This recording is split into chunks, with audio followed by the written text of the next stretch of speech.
Audio Jungle.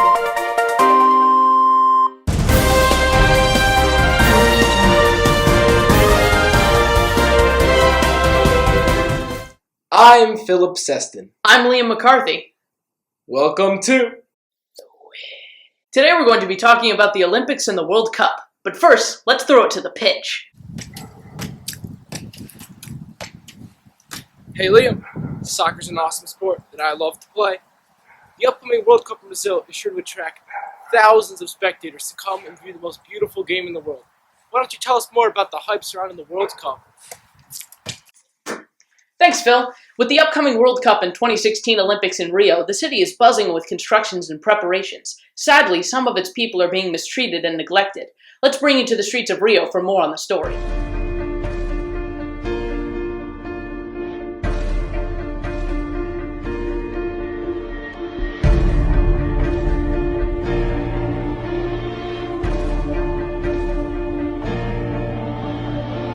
Rio, the heart and soul of soccer and the Carnival. With the upcoming World Cup and Olympics, many people in Rio are buzzing. However, some people are not. Because the truth is that the government is infringing these people's rights. In the gated community of Vila Autodrome, the people are being removed, kicked out, and evicted by force. The community is torn down and run down, but the people have strong ties to this area and are refusing to move. In a recent meeting gathered between the community of the people, they voiced their opinion on what should be done to stop this. No caso específico da Vila Autódromo, a gente reivindica o direito de inclusão nos benefícios dos Jogos Olímpicos. Não só a Vila Autódromo, mas todas as comunidades que estão no entorno dos benefícios dos Jogos Olímpicos. Os benefícios, os investimentos vêm para toda a cidade e não para algum. Certo? Porque a gente precisa divulgar isso, porque a sociedade, de um modo geral, né, não tem esse conhecimento do que a comunidade passa. O governo diz que as Olimpíadas é bom para o Rio de Janeiro, né, mas ele não diz para a sociedade que quando essas Olimpíadas, milhões de pessoas vão ficar desabrigadas, o corredor, né, a comunidade que está envolvida nesse trajeto, vão ficar desapropriadas, ou então vão ter o seu sonho, a sua casa que construíram 40, 30 anos com o seu solo, o seu rosto, para pegar uma casa Minha Vida, que é 36 metros quadrados, que é um verdadeiro cochicholozinho, pedacinho, purãozinho, para pegar essas pessoas e botar. Eu não estou aqui dizendo que o projeto Minha Casa Minha Vida não seja bom, mas é bom para aqueles que não têm nada, e a cidade do Rio de Janeiro tem um déficit muito grande de habitação. Meteram o pé na minha porta, arrebentaram para poder tirar eu, e se eu não sair, se eu não quisesse sair, quiseram me arrastar, se eu não quisesse sair, disse que eu me prender. Prender um trabalhador é mole, prender um homem de bem, eu acho que, poxa, nunca tive numa delegacia para ser preso, então não é agora que eu queria ir ser preso com 47 anos perante meus filhos. Dependo desse trabalho para sustentar a minha família e cuidar da minha sogra que é doente.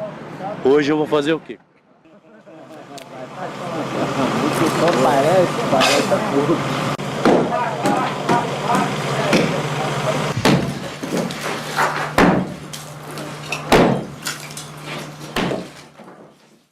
The government money being used to host the World Cup and Olympics could be used to improve the worsening conditions of Brazil. As one person quotes, "The roads are made of dirt, the sewage network goes straight into a lagoon. Brazil is an absolutely precarious area that I hope no one else will ever have to live in." While everybody hopes the World Cup and Olympics will be great in this country, the fact is that the government is choosing these events over their own people. Another person quotes, "The authorities think progress is demolishing our community just so they can host the Olympics for a few weeks." Now that's an interesting story, but it's not the only time controversy has surrounded the Olympics. In 2008, Beijing hosted their massive Olympics, which cost over $41 billion to create. Their mega stadium, the Bird's Nest, cost them $400 million alone and resulted in close to 1 million people being evicted from their homes in China. These repercussions are still felt today, as the Bird's Nest costs $11 million a year to maintain and sits empty and unused. In 2004, Athens faced a similar stadium problem, as they created over 30 new stadiums, and today only one of those stadiums are still used. Before entering the Olympics, Athens had a national debt of $168 billion, and their Olympics did not help as they lost $15 billion from the Olympics. Today, their debt has surmounted to over $350 billion, partially in part due to the Olympics. We're taking it to Athens now for an inside scoop on the story. 8 years ago, Athens was abuzz as it prepared to host the world's most famous sporting tournament and bring the Olympic Games back to their spiritual home. Now many of the venues built for the 2004 Games lie deserted. With weeds pushing through the cracks and rubbish piling up, they stand as a monument to Greece's shattered economy and the catastrophic overspending of the pre-recession years. We should have done this job in a better way. Over-planning always means more money. So it has been a strong exaggeration in certain facilities and lack of planning for their future. At a cost of €13 billion, the Athens Olympics played their part in the saga of Greece's public debt, which last year reached 165% of GDP. The vast Hellinikon Park, almost twice the size of Central Park in New York, contains miles of waterfront, Athens' former airport, and a number of Olympic venues, but it's now largely desolate.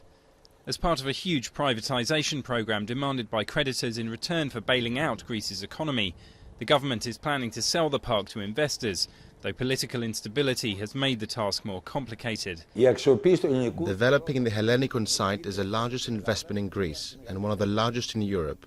We want it to become attractive so that it draws in all Europeans. These makeshift training facilities, used by amateurs as well as members of Greece's 2012 Olympic team, are one of the few parts of the Hellinikon site seeing any use. These too are likely to disappear if and when the site is redeveloped, though the authorities hope they can be relocated. The planning of these facilities did not foresee post-Olympic use, which apart from purely sporting uses could also have others, so that these facilities could generate revenues. It's time for viewer call-ins on our broadcasting network. First up, Juliana from San Diego. Hello, my name is Juliana, and I'm calling today because I just love your guys' show. You guys are great, and you have one of the best shows on television. I'll tell you that much. So I was wondering, I had a question about the Olympics and their overall effects. You talked much about your show about how countries overspend and they waste all their money. And I personally think it's fine if countries overspend, because these Olympics are important. They're supposed to bring nations together, and that's the whole point of them, and it's okay if they're expensive. I want to know, where else could countries put their money into the Olympics if they don't overspend? Thank you. Well, you see, Juliana, these countries are spending all this money, but it doesn't leave enough for things like education and healthcare. Take, for instance, in Brazil, where it costs over $200 million a year to import Cuban doctors. Because Brazil are hosting the World Cup and the Olympics, that spending is going to be cut in half, and it may take months or even a year for some people to see a doctor. In my opinion, that is just disgraceful. The country needs to handle its issues with its healthcare. Without any healthcare, the country is unstable. And the education in Brazil, that's just even worse. The education in Brazil it's one of the worst education systems in the world. For example, over 85% of kids under the age of 15 can't even do simple arithmetic. The country is built on no strong foundation, so how can they be hosting a World Cup and an Olympics? And now we're going to throw it over to Vladimir in St. Petersburg. Hello, my name is Vladimir. I am calling from Russia, and I watched the Sochi Olympics and thought they were spectacular. What are your thoughts on the Olympics?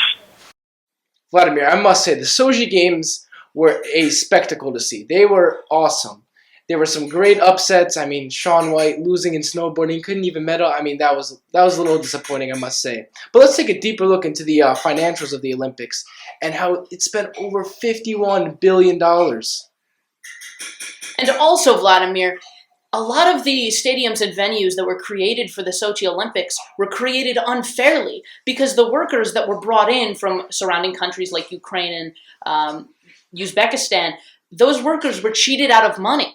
And that wasn't very fair to those people, and those stadiums were created on unfair labor.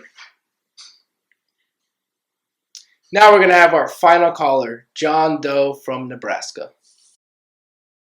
Well, my name is John Doe, and I was wondering, what are some possible solutions to the overspending of countries on the Olympics? Well, you see, John, There's a lot of things that can be done to help prevent all of this loss of money and all of these different problems that come out of all of this overspending. One of the major things that could be done is making sure that people watch over what's going on, such as previously mentioned in Sochi, how the workers were cheated out of their money. That must be monitored so that we can make sure human rights are not violated. Another viable solution is having a set budget that cannot be gone over, and having a reasonable budget, not like $50 billion, but a reasonable amount. Yeah. It was Mitt Romney, I think, a couple of days ago. He said that Olympic spending should be limited to only $2 or $3 billion. Because, are you kidding me? Who needs to be spending $50 billion for a 2.5-week event? And there are also some other great solutions. Like, for example, the IOC and FIFA could be setting these regulations that must be met by countries. These regulations would include having around a 25,000 or above GDP per capita. And we need this because we need to show that the people in this country are not dependent on that government money that's being spent on the Olympics, that the people are being treated fairly and can make a living. Another thing would be that the country has to rank over a 0.800 on the HDI standard of living. Because this is important, as we're just saying, in Brazil, the people, they have, bad education, bad health care. And we need to make sure that the standard of living in these countries that are hosting the Olympics is good, so that they aren't, taking money away from improving these standards. And lastly, this idea, it may or may not work. Some people may not like it, but you could always joint host. Cities could joint host in neighboring countries. It was isn't the 2012 Euro Cup that it was Ukraine and Poland that joint hosted that, and that turned out to be a successful event. And I think if countries can, bond their financials together to host, these great games together, even though this idea has not been tried yet, I think it would be a great idea that certainly could stop this overspending by countries on the Olympic Games. Well, thank you very much to all of our callers. Hey, Liam, I'm kind of bored now. Yeah, I am too. Hey, wait, I got an idea. Let's go play some soccer. Great, I got a ball. Let's do it.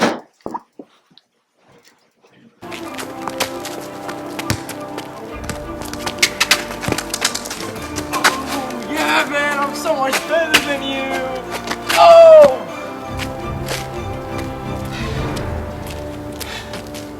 Thanks for watching our show, guys. We hope you learned something new about the Olympics and the World Cup.